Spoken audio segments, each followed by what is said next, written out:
ವೀಕ್ಷಕರೊಂದಿಗೆ ನಾನು ಮುತ್ತನ ಯಾರಿಗೊಪ್ಪ.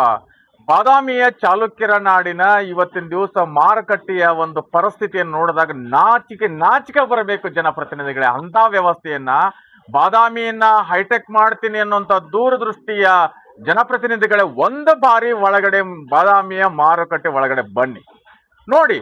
ಯಾವ ಒಂದು ನಿಮಗೆ ಏನ್ ಇವತ್ತು ಮಾರುಕಟ್ಟೆಗೆ ಇವತ್ತು ಜನ ಇವತ್ತು ವ್ಯಾಪಾರ ಮಾಡಿದ್ರೆ ಎಲ್ರು ನಿಮ್ಗೆ ಓಟ್ ಹಾಕೋರ್ರಿ.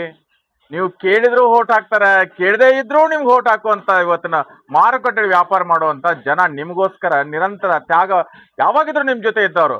ಬಾದಾಮಿಗೆ ಮ್ಯೂಸಿಯಂಗೆ ಹೋಗೋದಕ್ಕೆ ಏನು ಒಂದು ರಸ್ತೆ ಇವತ್ತು ನಾವು ಪ್ರವಾಸಿಗರಿಗೆ ಹೋಗ್ಲಿಕ್ಕೆ ಏನು ವಸ್ತು ಸಂಗ್ರಹಾಲಯಕ್ಕೆ ಹೋಗುವಂತ ವಿಶ್ವ ಪಾರಂಪರಿಕ ರಸ್ತೆಗೆ ಇವತ್ತು ಅಡೆತಡೆ ಏನು ಬೀದಿ ವ್ಯಾಪಾರಸ್ಥರನ್ನು ಆರೋಪ ಮಾಡ್ತಾ ಇದ್ರೆ. ಇದರಲ್ಲಿ ಮೊದಲನೇ ಆರೋಪ ಇರೋದು ಪುರಸಭೆ ಅಧಿಕಾರಿಗಳು, ಮುಖ್ಯ ಅಧಿಕಾರಿಗಳು, ಜನಪ್ರತಿನಿಧಿಗಳು.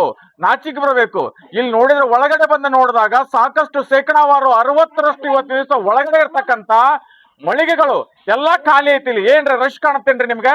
ಇಲ್ಲಿ ಏನ್ರಿ ಜನ ಏನಂದ್ರೆ ವ್ಯಾಪಾರ ಮಾಡಕ್ ಬಂದಾರೇನ್ರಿ? ಇದು ಮಾರ್ಕೆಟ್ ಹೆಸರಿಗೆ ಮಾರ್ಕೆಟ್. ಇಲ್ಲಿರ್ತಕ್ಕಂಥ ಸುಮಾರು ಸಕ್ರಿಯವಾಗಿ ಏನೋ ಬೆಳವಣಿಗೆ ಮಾಡುವಷ್ಟು ಸುಮಾರು 8 ಅಂಗಡಿಯವರು ಇಲ್ಲಿ ಪಾಪ ಜೀವನ ಮಾಡ್ತಾ ಇದಾರೆ. ಅವ್ರ ಪರಿಸ್ಥಿತಿಯಲ್ಲಿ ಬಂತಂದ್ರ ಇಲ್ಲಿಂದ ಹೋಗಿ ಬೀದಿಯೊಳಗೆ ವ್ಯಾಪಾರಸ್ಥ ಮಾಡಕಂತಾರ. ಮೊದಲನೇದಾಗಿ ಬೀದಿಯಲ್ಲಿ ವ್ಯಾಪಾರ ಮಾಡುವಂತಾರನ್ನ ಮೊದಲು ನಿಲ್ಲಿಸ್ಬೇಕು. ನಿಲ್ಲಿಸ್ತಾ ಇದ್ರೆ ಇದು ಪ್ರವಾಸಿಗರಿಗೆ ಹೊಡೆತಾನ. ನಿಮ್ಮ ಬೇಜವಾಬ್ದಾರಿಯಿಂದ ಪುರಸಭೆ ಮತ್ತು ಜನಪ್ರತಿನಿಧಿಗಳ ನಿರ್ಲಕ್ಷ್ಯತೆಯಿಂದ ಮ್ಯೂಸಿಯಂ ದಾರಿಗೆ ಇವತ್ತು ಹೋಗ್ಲಿಕ್ಕೆ ಅನ್ಯಾಯ ಆಗುತ್ತೆ. ನೀವೇ ಹೊಣೆಗಾರರು. ಇದಕ್ಕೆ ಯಾವುದೇ ರೀತಿಯಿಂದ ಬೀದಿ ವ್ಯಾಪಾರಸ್ಥರು ಹೊಣೆಗಾರಲ್ಲ, ಯಾವ ಒಂದು ಭಾಗವಾನರು ಹೊಣೆಗಾರಲ್ಲ.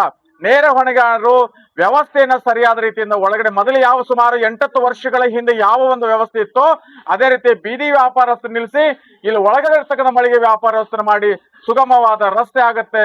ಮತ್ತೆ ಎಲ್ಲರ ಒಕ್ಕಟ್ಟಿನಿಂದ ಒಳಗಡೆ ಮಾರ್ಕೆಟ್ ಇದೆ ಅಂತ ಬಂದು ಎಲ್ಲರ ವ್ಯಾಪಾರ ಆಗತ್ತೆ. ಇವತ್ತು ದಿವಸ ಹಿನ್ನಡೆ ಆಗಿ ಪಾಪ